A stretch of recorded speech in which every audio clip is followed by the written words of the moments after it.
ಬೇರ್ ಗ್ರಿಲ್ಸ್ ಒಬ್ಬ ಪ್ರಸಿದ್ಧ ಬ್ರಿಟಿಷ್ ಸಾಹಸಿ, ಲೇಖಕ ಮತ್ತು ದೂರದರ್ಶನ ನಿರೂಪಕ. ಅವರು ತಮ್ಮ ದೂರದರ್ಶನ ಸರಣಿ ಮ್ಯಾನ್ ವರ್ಸಸ್ ವೈಲ್ಡ್ ಮತ್ತು ಬಾರ್ನ್ ಸರ್ವೈವರ್ಗೆ ಹೆಚ್ಚು ಹೆಸರುವಾಸಿಯಾಗಿದ್ದಾರೆ. ಬೇರ್ ಗ್ರಿಲ್ಸ್ ಮೌಂಟ್ ಎವರೆಸ್ಟ್ ಏರಿದ ಅತ್ಯಂತ ಕಿರಿಯ ಬ್ರಿಟನ್. ಹಿಮಾಲಯದ 22,000 ಅಡಿ ಎತ್ತರದ ಶಿಖರವಾದ ಅಮಾ ದ ಬ್ಲಾಮ್ ಶಿಖರವನ್ನು ತಲುಪಲು ಅವರು ಆರೋಹಿಗಳ ತಂಡವನ್ನು ಮುನ್ನಡೆಸಿದ್ದಾರೆ.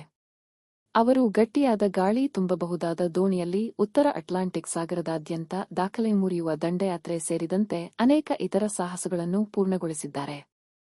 ಗ್ರಿಲ್ಸ್ ಅವರ ದೂರದರ್ಶನ ವೃತ್ತಿ ಜೀವನವು 2006ರಲ್ಲಿ ಡಿಸ್ಕವರಿ ಚಾನೆಲ್ನಲ್ಲಿ ಪ್ರಸಾರವಾದ ಮ್ಯಾನ್ ವರ್ಸಸ್ ವೈಲ್ಡ್ ಸರಣಿಯೊಂದಿಗೆ ಪ್ರಾರಂಭವಾಯಿತು. ಪ್ರದರ್ಶನವು ತ್ವರಿತ ಹಿಟ್ ಆಗಿತ್ತು ಮತ್ತು ಬೇರ್ ಗ್ರಿಲ್ಸ್ ಮನೆಯ ಹೆಸರಾಯಿತು. ನಂತರ ಅವರು ಬಾರ್ನ್ ಸೇರಿದಂತೆ ಹಲವಾರು ಇತರ ದೂರದರ್ಶನ ಕಾರ್ಯಕ್ರಮಗಳನ್ನು ನಿರ್ಮಿಸಲು ಹೋಗಿದ್ದಾರೆ.